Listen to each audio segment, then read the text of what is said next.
Okay, so get this right. We're diving into a story about a cat. A cat that somehow found his way home all the way from Yellowstone National Park. Yeah, Rayne Beau is his name. And it's one of those stories that makes you go, wait, what? How is that even possible? We've got news articles about it, and the details are just wild. Seriously, for anyone who hasn't heard about this incredible feline, let me set the scene. Picture this rainbows on a camping trip with his humans, the Anguianos, in Yellowstone. And we all know what Yellowstone is. Oh, Well, massive is an understatement. huge, yeah. So something spooks this cat, right? And he just bolts off into the wilderness, gone. It's like every pet owner's worst nightmare, amplified by being in the middle of nowhere. Absolutely. The Anguianos, they searched for days, leaving out treats, toys, you name it, hoping he'd come back. But they had to leave eventually, heartbroken. And here's where it gets really crazy. 2 months later, they get a phone call. Rayne Beau. He's been found, safe and sound, back home in California. 800 miles away. 800 miles. Yeah, it's almost unbelievable. I mean, even for an animal known to do its own thing, that distance, that's unheard of. Seriously, 800 miles. That's, Yeah. I don't even have a comparison. What can make a cat even want to travel that far? Was he actually trying to get home? It's the question, isn't it? I mean, there's theories about how animals navigate. We'll get into that. But first, think about how tough this cat had to be. Yellowstone's not a walk in the park, even for the animals that live there. That's what blows my mind. How did he survive out there for 2 months, let alone find his way back? Right, you're talking predators, weather, finding food, shelter. I mean, one of the articles said when he was found, he was banged up, lost weight, his paws were a mess. This cat was living on pure instinct. So, like, his inner tiger just took over. I mean, I know house cats, they've got that wild ancestry, but it's easy to forget when they're, curled up on the couch. What would make a cat tap into that survival mode so strongly? Well, think about it. Domestic cats, they come from solitary hunters, Yeah. right? So they're hardwired to be cautious, resourceful, really good at adapting to different environments. And the articles mention he got startled, which is a flight response. So once he was in unfamiliar territory, bam, those instincts, honed over thousands of years, they probably just kicked in. It's amazing to think about. Those instincts still being so strong after who knows how many generations of being pampered house pets. But those explain surviving, not necessarily navigating. Do we know how he might have found his way across multiple states? So we've got this cat, right? Traveling hundreds of miles through who knows what and ends up back in his old neighborhood. I mean, I get lost going to different grocery store aisles. How could he possibly have known where he was going? It's really something else, right? Scientists have been trying to figure out animal navigation for a long time. And one theory is that some animals, cats included, might use the Earth's magnetic field, like a compass. You're saying Rayne Beau might have had, like, a built-in GPS and we don't even know about it. It's a possibility, yeah. There's a lot we're still learning, but some studies suggest that cats could have these things called magnetoreceptors. Basically, they're like sensory cells that can detect magnetic fields, potentially giving them a sense of direction. That is wild. Where are these things? In their brains or something? Actually, some scientists believe they might be in their eyes, or even their whiskers. Get out of here. So every time my cat rubs on my leg, They might be picking up information about the Earth's magnetic field. okay, now my mind is completely blown.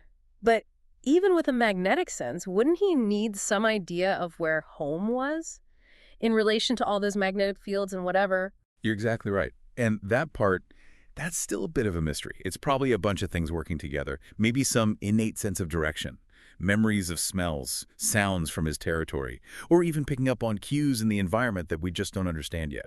I've always kind of thought animals had senses we can't even grasp. This just proves it. But you know what else I find really crucial here? That phone call. The one the Anguianos got telling them Rayne Beau was found. What if he hadn't been microchipped?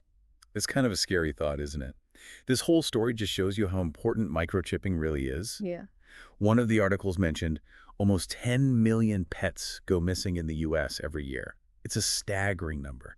And it really makes you think about how vital that tiny little chip is. 10 million. It's heartbreaking, really. And the chances of a pet finding their way back from hundreds of miles away without some kind of ID. It's not good.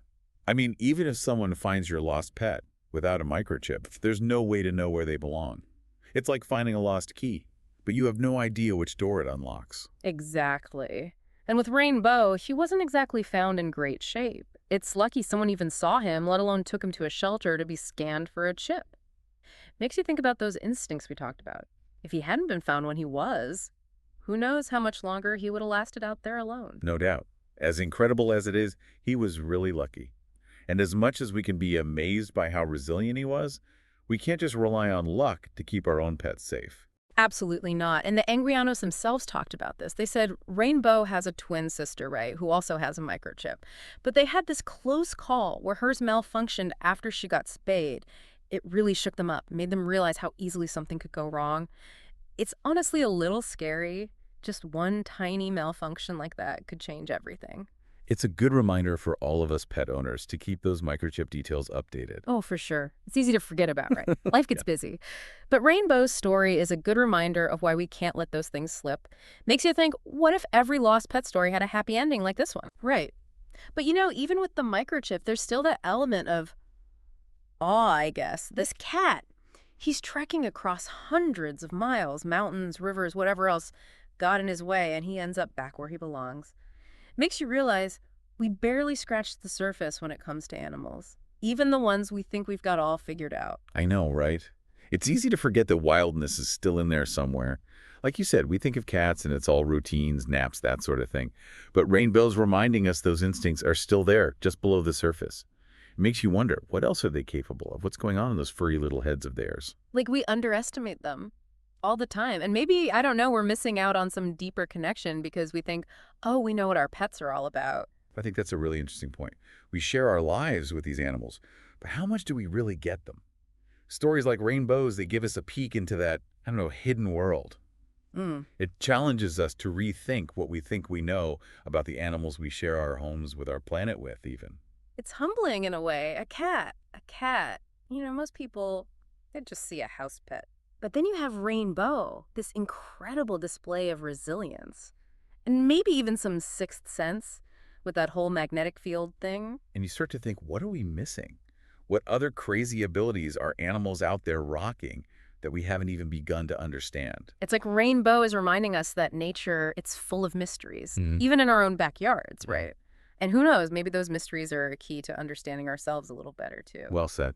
Well, on that note, I think we'll let this amazing story sink in for a bit. Huge thanks to all our listeners for joining us for another deep dive. And hey, next time you look at your cat, don't just see a furry friend. See an explorer, a survivor, a creature with a whole lot more going on than we realize.